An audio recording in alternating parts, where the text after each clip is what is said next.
When I learned this palace was a war prize, that set the theme for the show, war. I chose as many voices as we could find, people who have participated in war.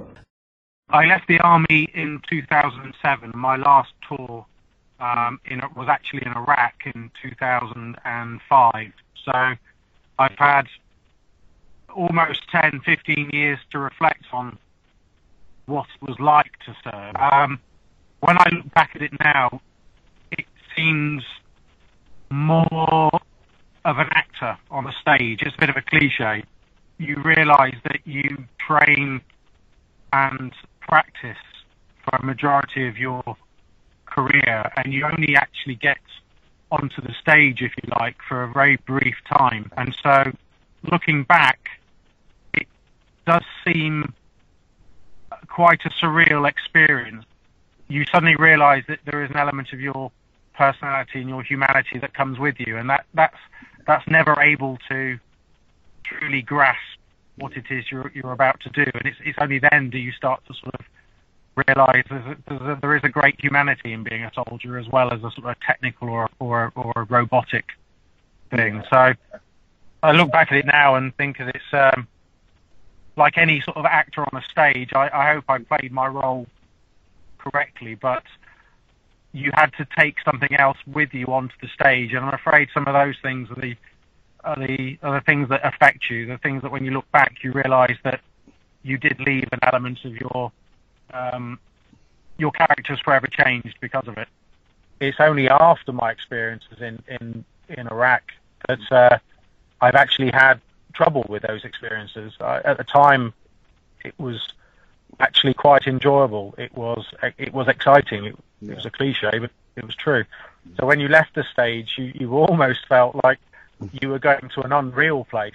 Going home was a very strange experience, because after a while you do question what is real. We were fighting in a relatively modern civilization with people with modern empathies and ideas, and we were surrounded by media. Is videoing you, is interviewing you in the course of a battle.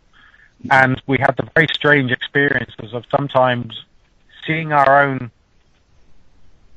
battles, our own combat being replayed on the evening news. And you sometimes look at the TV and think, who's real? Am I the real person watching the television, or is the real person myself running around on the screen? There's a real blurring now, a boundary of where does the soldier stop and where does the viewer start? Where does the presence of media influence war? Does war influence media? My biggest continued experience there, besides the horrors, and sadly there were horrors of warfare, was the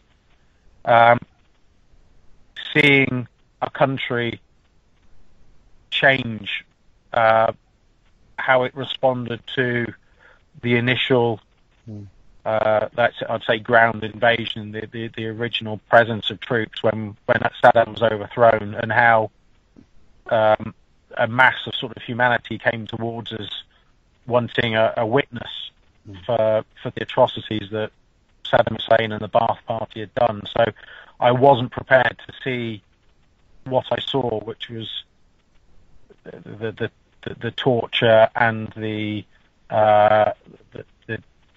gang brutality that Saddam inflicted upon his people. But at the same time, we weren't prepared, as not only as individuals but as probably as armies, to how to respond to that. And so my real experience was seeing the unraveling of a country, and then trying to be part of a solution that I'm afraid we probably all agree didn't work.